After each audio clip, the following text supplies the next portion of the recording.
Hi everyone, നമ്മൾ ഇന്ന് discuss ചെയ്യാൻ പോകുന്നത് മറ്റൊരു പ്രീവിയസ് ഇയർ ക്വസ്റ്റ്യൻ ആണ്. ഒന്നാമത്തെ ചാപ്റ്ററിൽ നമ്മൾ ഉറപ്പായിട്ടും പഠിച്ചു വെക്കേണ്ടതാണെന്ത് ടേംസ് ഇൻ അക്കൗണ്ടിങ്ങിൽ നമ്മൾ കുറേ ടെർമിനോളജീസ് പഠിക്കുന്നുണ്ട്. ആ ടെർമിനോളജിയുമായി ബന്ധപ്പെട്ടുകൊണ്ട് ഉറപ്പായിട്ട് നമുക്കൊരു ക്വസ്റ്റ്യൻ എക്സ്പെക്ട് ചെയ്യാം. 1 മാർക്ക് ചോദിക്കാറുണ്ട്, 2 മാർക്സിന് ക്വസ്റ്റ്യൻസ് വരാറുണ്ട്, അല്ലെ ഒബ്ജക്റ്റീവ് ടൈപ്പ് ക്വസ്റ്റ്യൻ ആവും, അല്ലെങ്കിൽ നമ്മുടെ ഫിൽ ഇൻ ദ ബ്ലാങ്ക്സ് ഒക്കെ ചോദിക്കാറുണ്ട്. ഇപ്പോൾ ഒരു 4 മാർക്സിൻ്റെ മാച്ച് ദി ഫോളോയിങ് ആണ് നമ്മൾ ഇന്ന് ഡിസ്കസ് ചെയ്യാൻ വേണ്ടി പോകുന്നത്. മാർച്ച് 2021 ഈ ചോദ്യം വന്നിട്ടുണ്ട്. ഓക്കെ, അപ്പം നമുക്ക് ഈ വരാൻ പോകുന്ന എക്സാമിന് അത് എക്സ്പെക്ട് ചെയ്യാം. ഈ ചാപ്റ്റർ നമ്മൾ ടേമുമായി ബന്ധപ്പെട്ട ഒരു ചോദ്യം ഉറപ്പായിട്ടും എക്സ്പെക്ട് ചെയ്യാം. സോ ഇതെന്താണ് നോക്കാം. നമുക്ക് മാച്ച് ദി ഫോളോയിങ് ആണ്. Part A and part B നമുക്ക് തന്നിട്ടുണ്ട്. ഒന്നാമത്തെ പാർട്ടിനകത്ത് a person who owes money to an enterprise പറഞ്ഞിട്ടുണ്ട്. A person who owes money to the ബിസിനസ്സിന് പണം കൊടുക്കാനുള്ള ആൾ. അതിൻ്റെ കറക്റ്റ് പേർ നമ്മൾ രണ്ടാമത്തെ കോളത്തിൽ നിന്ന് കണ്ടെത്തണം. Okay, then withdrawal of money or goods by the owner from the ബിസിനസ്സിനകത്ത് നിന്നും പണമോ അല്ലെങ്കിൽ വസ്തുക്കളോ വിഡ്രോ ചെയ്ത് കൊണ്ടുപോകുന്നു ഓണർ. ഓക്കെ, അതിന് നമ്മൾ എന്താണ് വിളിക്കുക? ആ ടെർമിനോളജി, ആ ടേം എന്താണെന്നാണ് നമ്മൾ എഴുതേണ്ടത്. ബി നമ്മൾ എടുത്തെഴുതണം. And excess of revenue over expenses. Revenue കൂടുന്നു, റവന്യൂ അധികമുണ്ട്, എക്സ്പെൻസ് കുറവാണ്. ആ ഒരു സിറ്റുവേഷൻ നമ്മൾ എന്താണ് പറയുക? നമ്മളെ ബിസിനസ് എന്തിലാണെന്നാണ് നമ്മൾ പറയുക. ആ ഒരു ടെർമിനോളജി നമ്മൾ പിക്ക് ചെയ്യണം പാർട്ട് ബിനകത്ത്. Then economic resources of an enterprises.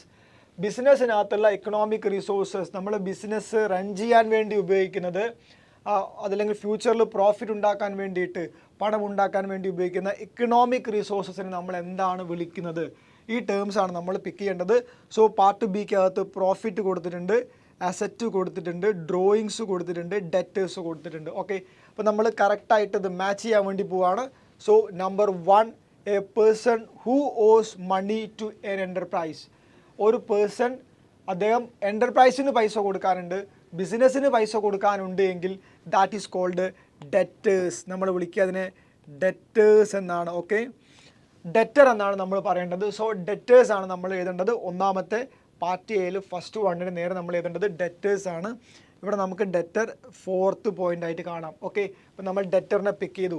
അടുത്തത് withdrawal of money or goods by the order of the ബിസിനസ്സിൻ്റെ അകത്തു നിന്നും പണമോ വസ്തുക്കളോ ഓണർ കൊണ്ടുപോയാൽ നമ്മൾ വിളിക്കുക അതിനെ ഡ്രോയിങ്സ് എന്നാണ്.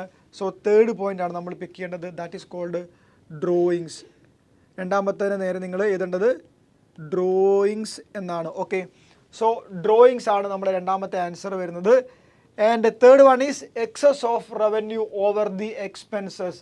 അതായത് റവന്യൂവിനേക്കാൾ കൂടുതൽ റവന്യൂ കൂടുന്നു, എക്സ്പെൻസ് കുറവാണ്. അങ്ങനെയാണെങ്കിൽ നമ്മളതിനെ വിളിക്കുക പ്രോഫിറ്റ് എന്നാണ്. നമ്മളെ ബിസിനസ് പ്രോഫിറ്റിലാണെന്ന് പറയാം. ദാറ്റ് മീൻസ് നമുക്ക് അധികം വരുമാനമുണ്ട്, ചിലവ് കുറവാണ്. ആ ഒരു ഡിഫറൻസ് ആണെന്ത് പ്രോഫിറ്റ് എന്ന് പറയുന്നത്. ഇത് നേരെ തിരിച്ചാണെങ്കിൽ excess of expense over revenue ആണെങ്കിൽ ദാറ്റ് ബിക്കം ലോസ്. അത് ലോസ് ആയിട്ട് മാറും. നമ്മൾ ടേമിനകത്ത് പഠിച്ചിട്ടുണ്ട്. ദെൻ അടുത്ത point economic resources of an enterprise ആണ്. നമ്മുടെ ബിസിനസ്സിനകത്ത് പ്രോഫിറ്റ് വരുന്നത് ഫസ്റ്റ് പോയിന്റ് ആണ്. അസറ്റ് എന്ന ഒരു പോയിന്റ് മാത്രമേ നമുക്കിനി ബാലൻസ് ഉള്ളൂ. അപ്പോൾ നമുക്ക് അടുത്ത 4ാമത്തെ പോയിന്റ് നേരെ നിങ്ങൾ എഴുതേണ്ടത് അസറ്റ് തന്നെയാണ്. Economic resources of an enterprises.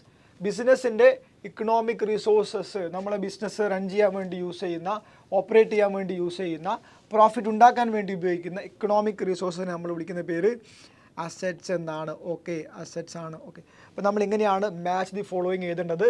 നിങ്ങൾ എപ്പോഴും മാച്ച് ദി ഫോളോയിങ് ആൻസർ ചെയ്യുന്ന സമയത്ത് പ്രോപ്പറായിട്ട് കോളം വരച്ച് തന്നെ എന്ത് ചെയ്യുക, മാച്ച് ദി ഫോളോയിങ് എഴുതുക. 4 മാർക്കിനും 3 മാർക്കിനും ചോദിക്കാറുണ്ട്. ആ മുഴുവൻ മാർക്ക് നമുക്ക് സ്കോർ ചെയ്യാൻ വേണ്ടി പറ്റും.